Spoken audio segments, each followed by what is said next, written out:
Coronel, ¿cómo está usted? Buenas noches, de lo más bien, ¿y tú? Ayer varias personas decían, ¿y por qué no invitan al coronel?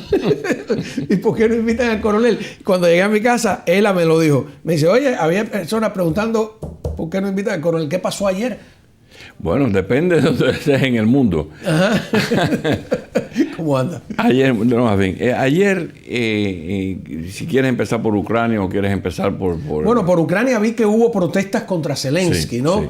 Y además hay unas imágenes de unos bombardeos rusos a blancos civiles, edificios públicos. Que eso ya es una cuestión que ya se pasa de la rosca. Mira, uno de los problemas que ha tenido Zelensky los últimos 3 o 4 días fue que su Congreso pasó una ley que le quitaba la libre albedrío a la Corte que está buscando a la gente que está en corrupción.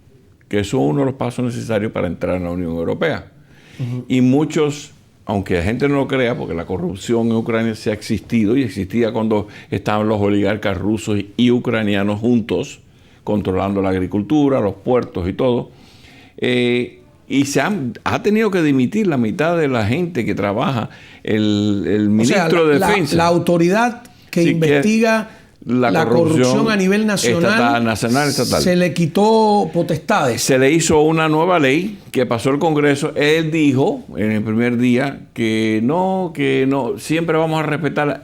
El punto es que entre las 4 ciudades. Esta es una de las protestas contra Zelensky. Sí. Lo que veo mucho encapuchado ahí también. Me imagino que esto puede ser alimentado. Debe haber mucha gente prorrusa dentro de Ucrania también, ¿no? Sí, pero en este caso no quieren ser identificados.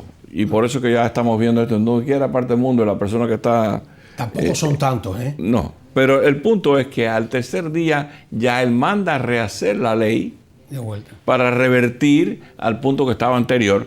O sea que sí tuvo efecto las protestas, sí tuvo efecto estos 3 días de demostraciones que le estaban pidiendo la cabeza, que se le bajó la puntuación a nivel nacional de aceptación y dimitió, o sea que volvió a que pasara por el Congreso la ley para permitir el libre albedrío a estos individuos que están haciendo estas investigaciones y poder lograr con eso.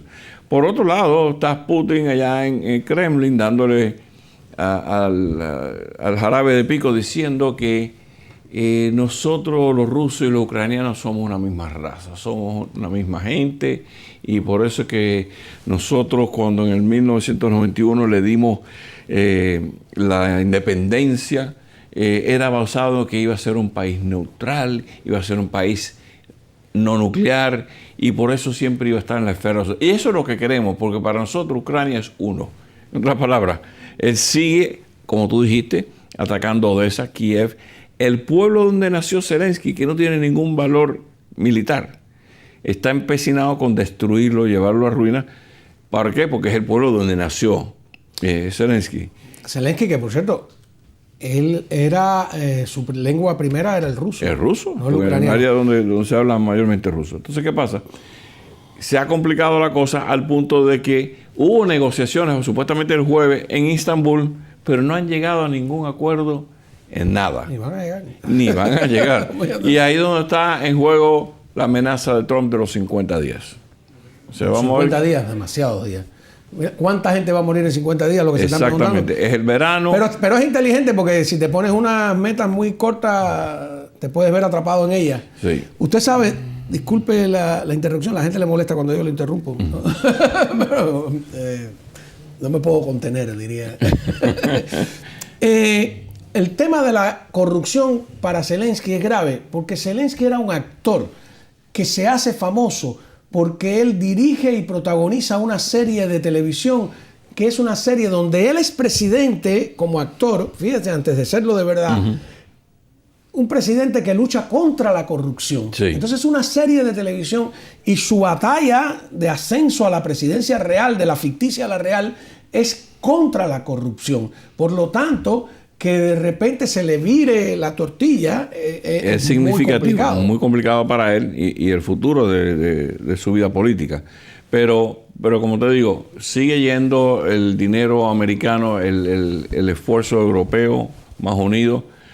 Putin, como siempre, Si pensaba que iba a destruir la etnicidad ucraniana, ha sacado valores ucranianos. Ahora la etnia ucraniana hace todo el esfuerzo por revitalizar todo. En menos de 100 años, los rusos, con una hambruna en el año de 1938, durante la guerra, 38, 39, 40, Segunda Guerra Mundial, donde trataron de matar de hambre a los ucranianos, y ahora con lo que están haciendo ahora quieren destruir el país para poder hacer país. Y eso es lo que se ve muy similar a lo que está pasando con Hamas. ¿Por qué? Porque por un lado dice que sí, vamos a negociar, pero dice, no, yo tengo que terminar mis objetivos militares. Y está aguantando. Hoy Zelensky también dice, estamos aguantando el frente en el Donbass, en Donetsk y en Luhansk, no están procediendo, no están llegando a nuestro territorio, pero hay una gran cantidad de bajas en ambos lados. En las negociaciones en Estambul no llegaron a ningún acuerdo, ni siquiera había un acuerdo de sacar unos 3.000 cadáveres y 1.200 presos, o sea, prisioneros de guerra, intercambio. Ni a eso se logró, se replegaron. Lo mismo ocurre en Doha ayer, ahora cambiamos de Ucrania al Medio Oriente, donde se retiran los israelitas y se retira Witkoff, el representante norteamericano, diciendo que Hamas no tiene ninguna intención de llegar a un cese al fuego y al cambio. ¿Por qué? Estamos ahora al punto, que eso es otra de las cosas más raras, rara no es nada, porque de Macron tú puedes esperar lo que te dé la gana. Hoy sale diciendo, que lo dijo ayer de antemano, el presidente Macron de Francia, decir que van a reconocer durante el G7 en septiembre a Gaza o los palestinos como un Estado. Y yo me pregunto, señores, ¿qué cosa es Gaza? Es un país que no tiene recursos, es un país que se le dieron 461 millones de dólares, 420 millones de dólares en el 2001. ¿Dónde se metió ese dinero? Países como Alemania, 55 millones de euros, 67 millones Francia, 76 millones el Reino Unido, 2.3 billones los Estados Unidos y la Unión Europea en el 2005. ¿Dónde está ese dinero? ¿Qué es lo que ha pasado con ese dinero? Ha hecho una sociedad dependiente de estos recursos. ¿De qué vivía Gaza? Si tú me dices, Juan, vamos Francia dice que va a reconocer a Palestina. Sí. Entonces, lo dijo Macron. Lo dijo Macron. Y ya está el ministro inglés también diciendo que a lo mejor ellos lo apoyan. Como y obviamente Pedro pero bueno, en las Sánchez, Naciones Unidas eso está cerrado. En las Unión Unidas hay 140 países de los 193. Es que una cosa no niega a la otra. Creo yo, habría que hablar con especialistas ahí de ese tema, pero la pregunta es si el reconocimiento de Gaza o de Palestina es una negación de Israel. O sea, cuando un reconocimiento, tú puedes reconocer, por supuesto, los kurdos merecen un país también, todo el mundo. Pero si ese reconocimiento significa la negación del Estado de Israel, entonces no tiene validez. ¿No? Y ponte a pensar, vamos a ir bien estéril en el caso. Vamos a dejar la política, las religiones y la confrontación israelí contra los palestinos. Si yo queremos hacer un país o apoyar un país que no tenga la viabilidad, no hay recursos minerales, no hay nada. ¿De qué vivía Gaza antes del 2001? De pequeños comercios agrícolas. En Gaza no hay recursos minerales, no había un turismo robusto como lo había en el Líbano, en Beirut, o en los Egipto años 60, mismo, porque o en Egipto. Tiene todas esas riquezas arqueológicas espectaculares. Entonces te pones a ver cómo tú vas a apoyar un lugar que lo único que hace es vivir del sustento de las organizaciones no gubernamentales y los gobiernos extranjeros.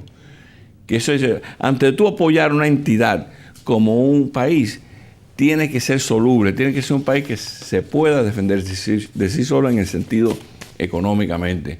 Así que esto es un chaste. Por eso salió Marco Rubio, le dijo, no apoyamos esto es una locura, porque estás alentando a un peje de Irán que sea una plataforma de terrorismo. Y como tú dices, si no reconoce, que fue lo que dijo Netanyahu, señores, el concepto de dos estados se ha hablado por 60 años, desde el tiempo de las negociaciones de Oslo. Pero en el momento que Israel diga, ok, aceptamos 2 estados, pero ellos dicen, no, no aceptamos 2 estados, estamos nosotros como el único estado, ya ahí se acabó la negociación, no existe.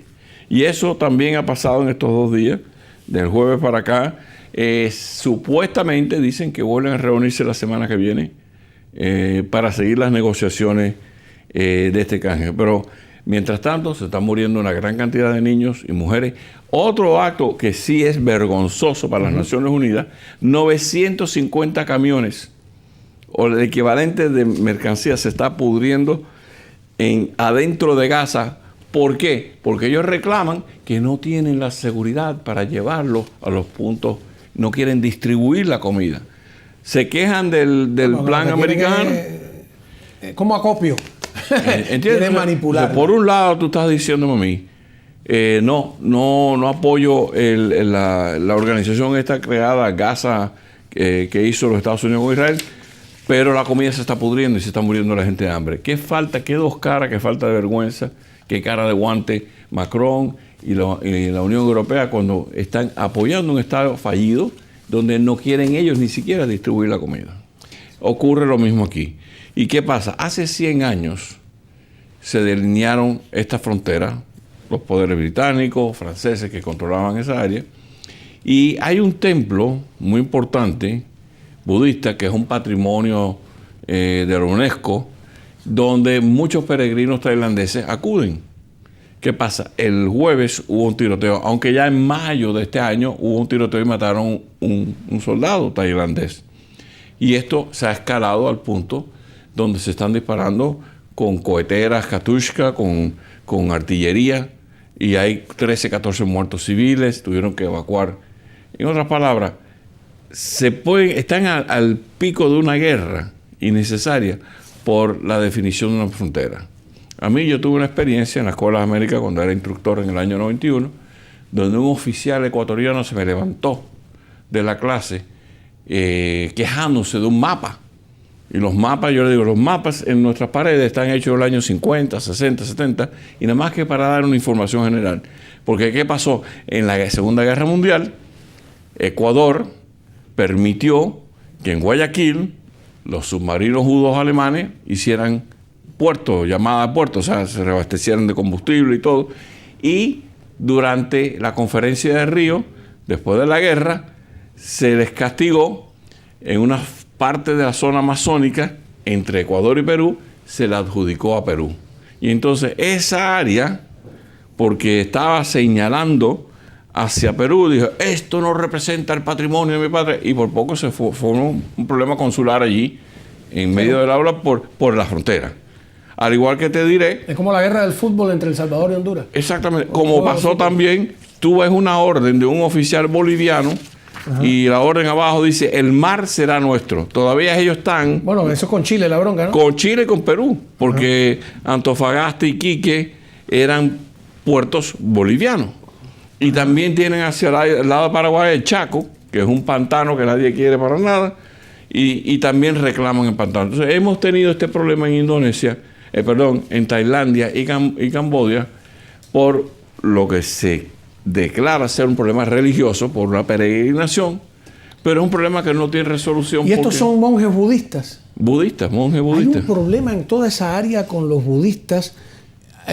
Recuerdo, y estaba ahora, porque fíjate que busqué en internet, el monje budista que se quemó en Vietnam, y bueno, Vietnam y Camboya ya sabemos, que, fíjate, y aquí dice, la expresión quemarse a lo bonzo se refiere a un acto de autoinmolación que tuvo lugar el 11 de junio de 1963, cuando el monje budista Chit Quang Duc se prendió fuego en Saigón, allí, capital de Vietnam. En posición de loto, así, sentadito en medio de la calle. Como protesta por la persecución de los budistas por parte del gobierno vietnamita de Nguyen Dinh Diem.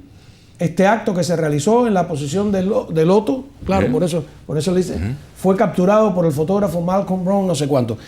Vemos que también en China hay problemas con los budistas. En Birmania hasta la Premio Nobel de la Paz ha sido acusada de masacres o de abusos de derechos humanos. En el caso de Birmania es musulmán. Hay un grupo de musulmanes. No son los budistas. No son budistas que viven en Birmania, que es mayormente musulmán, es mayormente budista, ¿no? Y eran de origen de lo que se llama ahora Bangladesh, que antes era Pakistán del Este. Y eso ha habido genocidio y delitos de lesa humanidad acusado Birmania. Es al revés. La religión budista, usted tiene razón, es la fe más practicada en Birmania, con un 89% de la población adherida está cercana. La práctica del budismo en Myanmar o Birmania se caracteriza por su profunda conexión con la vida cotidiana. O sea, que es al revés. Aquí los que están en Birmania son los budistas. Exactamente. O sea, todavía las guerras religiosas...